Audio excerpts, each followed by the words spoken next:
Oh, really? that. I didn't know that. Let's give you half an hour. There are actually many ways to start out this interview. Still, there is one that's absolutely imposing itself upon me. I have to convey to you the gut feeling I had while listening to Wild God, which I did yesterday 3 times in a row, forgetting completely about whatever else I had to do. And I will try to express it in the simplest way. I remember listening to Ghosteen, your previous collection of songs, in a state of solitary contemplation or meditation. I would compare it to an oratorio. Whereas listening to Wild God was an utterly different experience. It made me feel I was part of a big crowd, taking part in an uncanny mass, a wide ceremony, singing along with everyone around me. It all comes down to a simple question. What happened in between, let's say, Ghosteen and Carnage and this? What happened in those 5 or 3 years? I'm in a completely different place than I was when I made Ghosteen. Ghosteen, I was, I think you can hear that when you listen to Ghosteen, and it's no secret really that I was going through a really tough time around the death of my son. And I think I was kind of mad, when I was making that record. And I felt that if I could kind of concentrate enough and kind of cut things down enough that I could create a kind of environment where my son could exist. It was a kind of crazy sort of idea that I had in my mind, but you can hear it, I think, on Ghosteen, and it's a record mad with grief, I would say, and I don't know how many years. Did you say 5 years? Yeah. It's 5 years later. I've been through a lot of changes since then, as everyone does in 5 years, unless they're not living their life correctly. I'm in a completely different space, and part of that, I think, is a kind of renewed love for the world. This is what grief, I think, gave me ultimately, was an understanding of the sort of systemic beauty of the world. It was a strange outcome in a way, but here we are, and I think that's sort of inside the new record, that feeling of connectedness that you're talking about, of a kind of something communal, and that's what the fundamental lesson I learnt over these last years, is that we are all in this together, and we are all, in our own ways, creatures of loss, I would say. I don't say that in a depressing way, rather this is a sort of kind of meaning, this is the meaning of things for me. And so I'm happy to hear your little report on the record, because it feels like that to me. Ghosteen sort of shrunk away, and it was quiet, and it was very, very internal and interior, exactly. And Wild God just sort of leaps out at you, and so although they are similar in their way too, those records, they're just. How similar? Wild God feels to me that it's still concerned to some degree with the same things that Ghosteen is concerned with. It's preoccupied with existential matters, I guess. Don't you think? It's not like a rock record, or No. it's demanding something of you in a different way. I was trying to put it doesn't leave you contemplating things from the outside. I mean, you join in a circle, and you're not isolated Yeah, while you're listening to it. yeah. And it doesn't happen quite often when you listen to music now. Yeah, I have this website called the Red Hand Files, and one of the things people say often when they write into the Red Hand Files is that they can't wait to hear this stuff live, which is not the kind of remarks that were made towards Ghosteen, for example.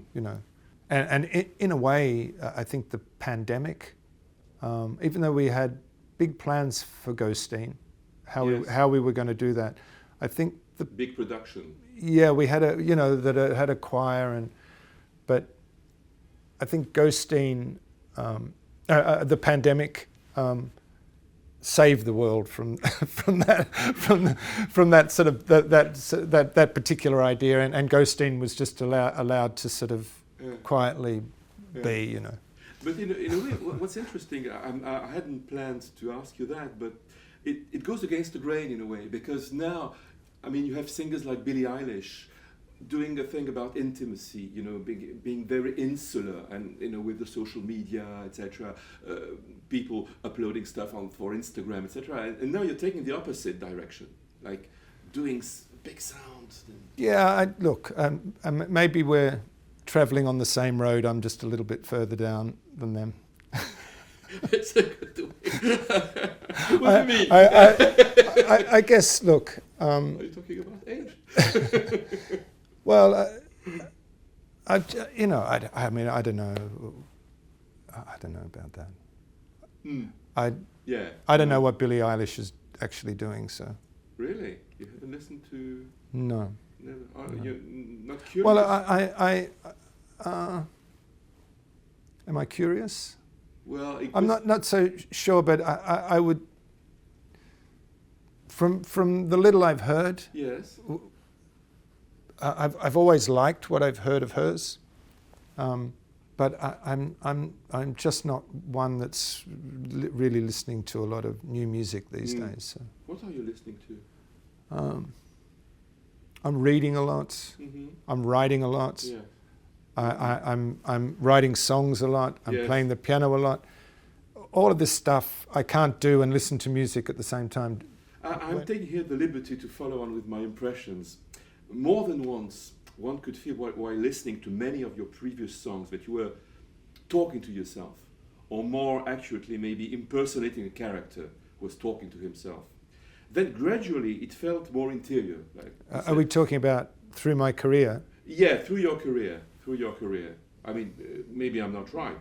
But gradually it felt more interior, like eavesdropping, from the point of view of the listener, why eavesdropping on someone brooding over something terrible, uttering an intense and mysterious prayer.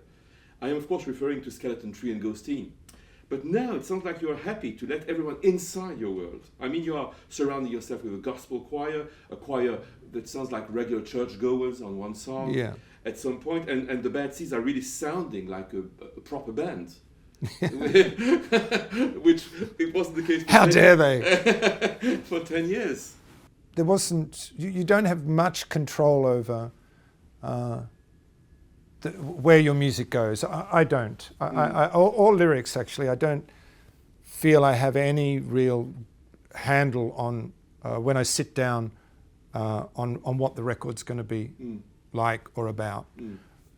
I tend to sort of, a couple of sort of images find their way into my mind, and I sort of work away on them and knit them together with some other thing, and this kind of idea grows, but it grows almost separate from myself to some degree.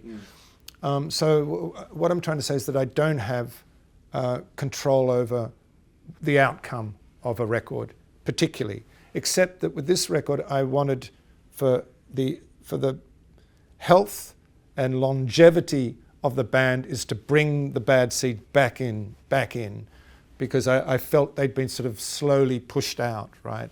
And Ghosteen, they really didn't do very much at all, I think, on Ghosteen. And then there was Carnage, which was literally just me and Warren. Yeah. And for a long time, I'd just been sort of longing for them to come back, right? And it was quite a brilliant thing, because when they did this record, they were fucking hungry, you know, to play. And Tommy had been ill for some years, and so he was back, and his drumming was just amazing. And Jim, who plays percussion and vibes for us, came in with a whole lot of ideas. Everyone was just excited and sort of hungry to play, you know. And so that's why that's one of the reasons why it's like clawing at you, this record. Yeah. In another topic, in 2018, I mean, you mentioned this, you embarked on a rare venture. You performed all by yourself on a few stages in London, Sydney and New York. The show, if I may use the word, was called So What Do You Want to Know, right? Okay. People attending those evenings would ask you questions which you were, so to speak, putting out of a hat, right? I remember reading in some magazine that someone had written down briefs or boxer shorts. Yeah. Which, I mean, I suppose there may have been moments of embarrassment as opposed to some more serious and revealing questions. But I've always wondered, what is it that actually pushed you to do that? Well, once again, it was around the time that I did Ghosteen. It was before Ghosteen, actually, I think. And it was funny. I have a very good friend, Andrew Dominic, whom is the filmmaker, who we worked with on a lot of his films, and he's a very dear friend.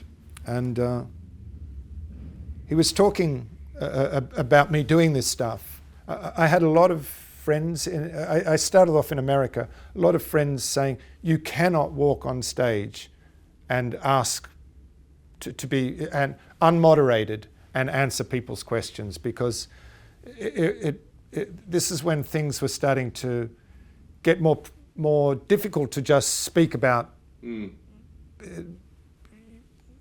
know, to speak freely about things. There were certain topics that were getting very toxic and poisonous and even dangerous to talk about. And they were saying, you can't just go out and allow people to ask you anything, which I always thought was quite a strange response.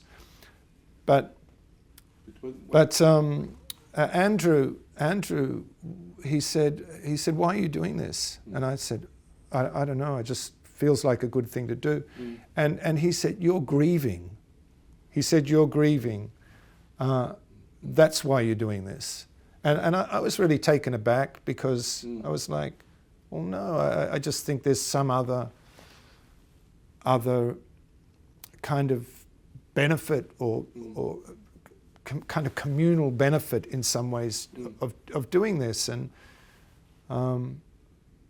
but when I look back on it, I think he was probably right, and there was a certain kind of madness about the whole venture. Extremely brave.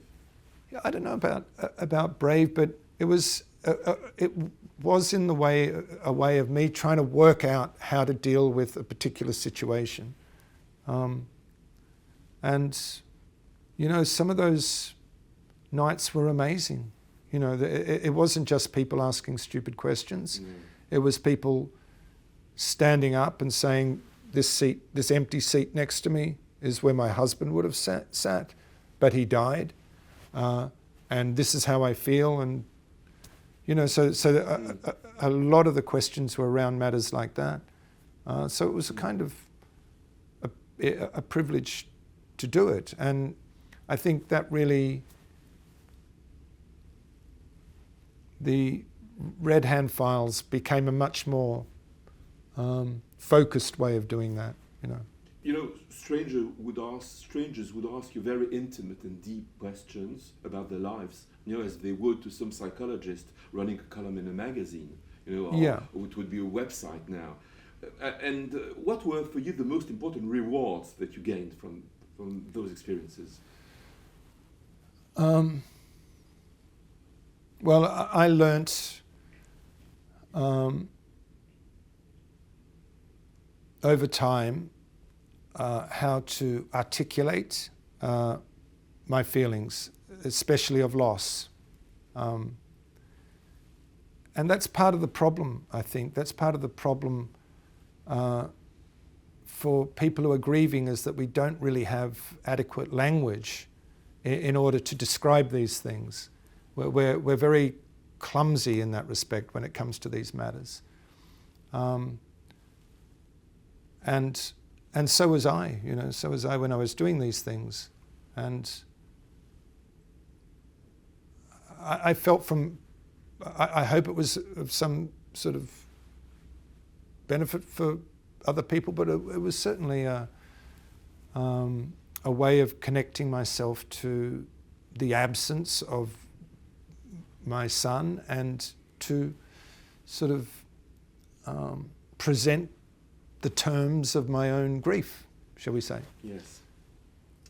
Now, maybe it's my turn, if I may take the liberty to play the psychologist part here, and hope I'm not exceeding my competence here. But still I have this feeling that... Can I just say something about that? The Yeah. great delight for me of the In Conversations thing, and especially the Red Hand Files, is that I'm doing something that I have absolutely no authority to be doing, which is answering people's personal problems, being like an agony aunt or something like that, right? Normally an agony aunt has some sort of professional credentials, right? I have zero credentials and have no right or authority to be answering these questions, except that they are asked. They are asked, and so if someone's asking, hey, I'll give it a go, right? No. So, fire away. That inviting yourself in those people's intimacy, people who until then only knew through your songs, right, was a kind of therapy for you. But actually, this is what you just described, and maybe that eventually seeped into that new record, where, as I suggest, you seem to be singing from the middle of a crowd, as if some barrier had been broken. Will you say? Well, I mean, I wouldn't have put it quite like that, but I do feel the thing that I learnt in regard to, around my son, or my sons actually, is that what happened to me is not extraordinary. It's ordinary. It's part of the human adventure, and it happens to us all. And the Red Hand Files is literally a river of that stuff coming in every day from people who have lost somebody. So it really, it really allowed me to understand that we are creatures of loss, that we are, that is what the human condition is.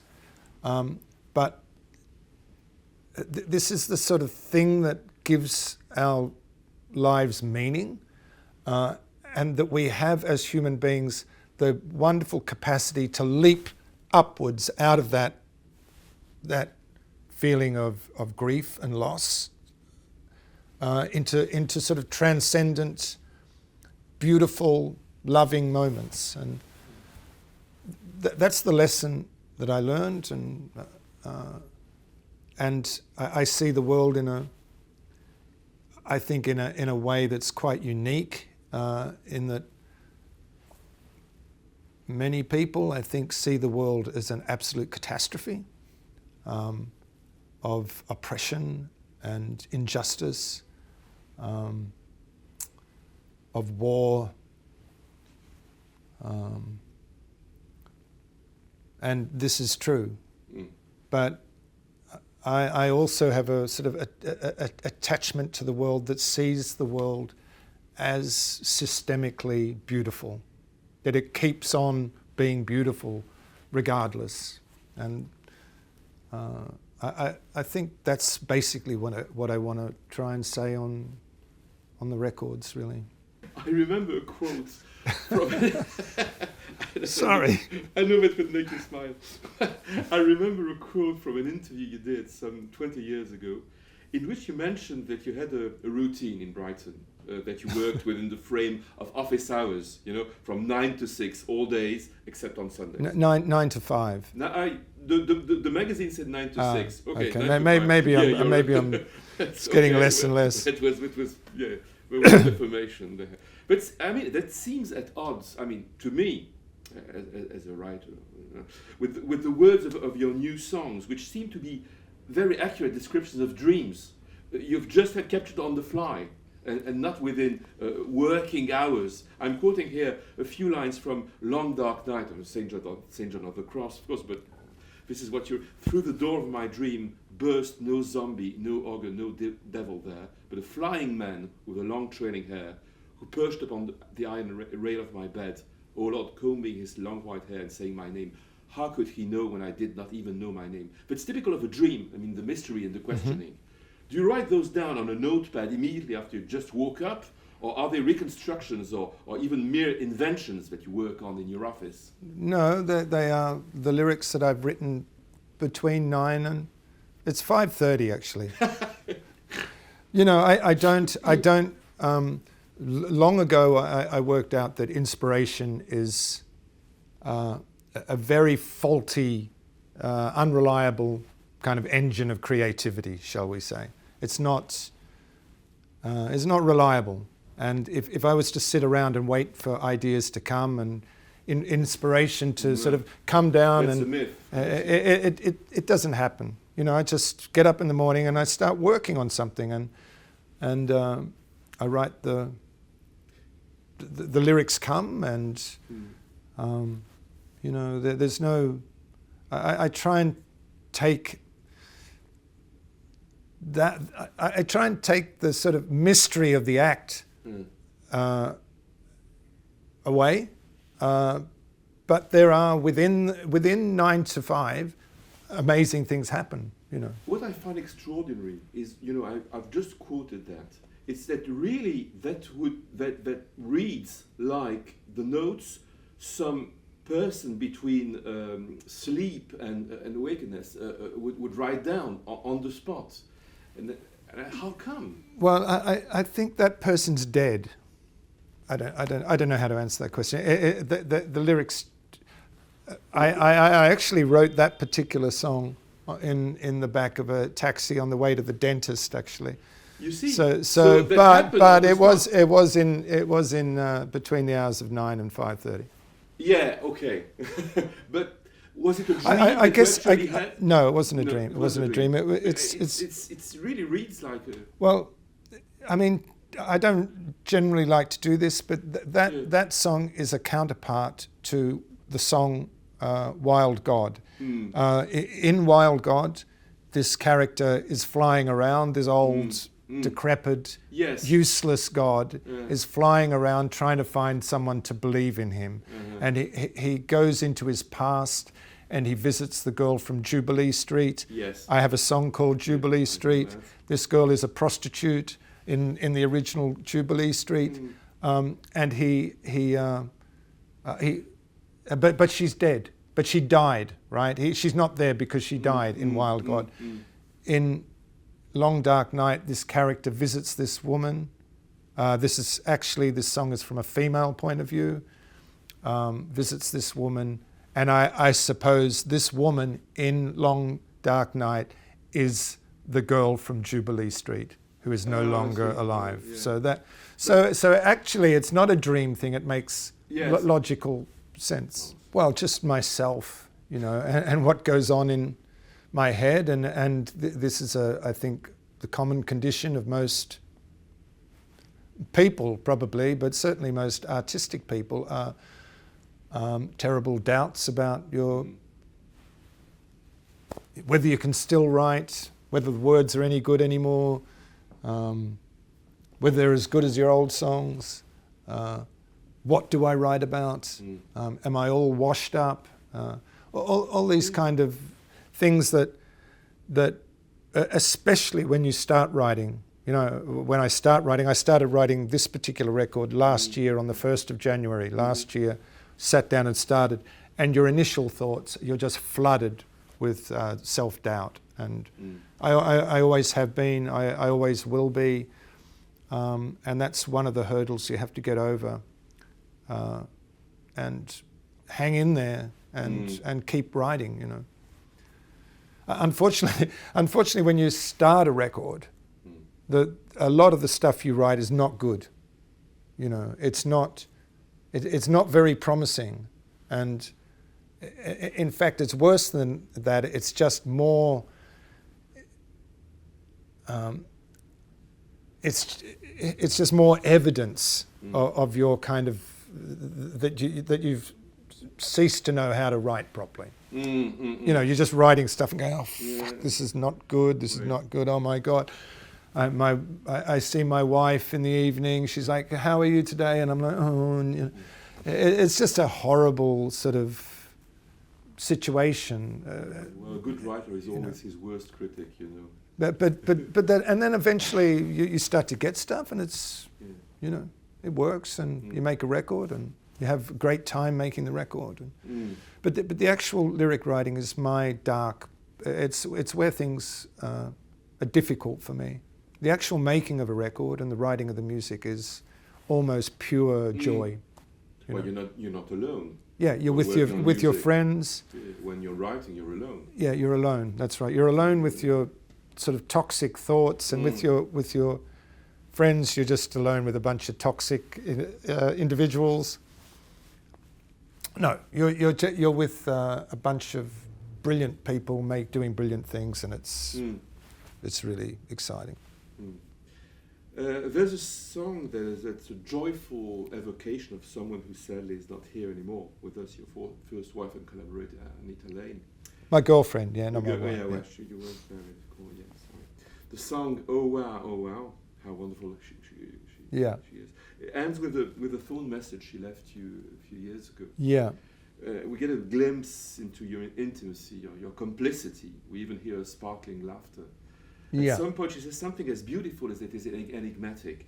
We tried to write a contract of love, but we only got as far as doing the border. What did she mean by that? And overall, what did it mean to you? Well, I actually remember doing that, which was actually in Berlin, I think.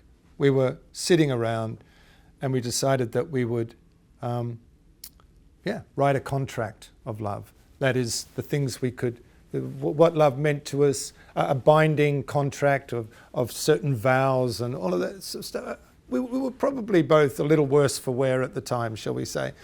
And it seemed like a good idea at the time, but we were, I think, creative people, and we drew a border and started to decorate the border, but it just had this big empty space in the middle of it. I think that's what she's saying. You know, we never got to write down the contract itself, just the decorations around the edges of the contract. Does that make sense? It does, yeah, it certainly does, but I have to think over it. Yeah. But there is, I must say, an extraordinary moment in a song called Startlingly Enough, Joy. I'm quoting you here again. I felt like someone in my family was dead. I jumped up like a rabbit, fell down to my knees, which you do on stage. So a ghost comes to visit you, but the outcome is utterly unexpected. And then I saw a movement round my narrow bed, a ghost in giant sneakers, laughing stars around his head, etc., etc. Said we've all had too much sorrow, now is the time for joy. Now you say that those new songs are all about conversions, right? Isn't that one of the strangest of conversions, a death in the family giving way to joy? Yeah. How can this be possible? Yeah. Well, it's in my view the kind of terrifying truth about grief is that it can be it can be the very thing that provides meaning to our lives, and from meaning comes the capacity for joy in some way, and I think that's what that song is trying to say. But for most grieving people, that's not. I don't know if that's true. I think in the early days of grief, it is the darkest of times. It's the darkest of times. But I think there seems to be two responses to that, to the death of a loved one. One is to turn inward and sort of harden around the absence of someone, like this. Yeah. And you're constricted around this absence. And the other way is to turn outward and understand, I think, that you are part of a kind of river of suffering. I don't mean that in a depressing way. I just mean part of life. You are part of life. And you're not alone in that respect. And this can lead to a kind of elevated existence in some way.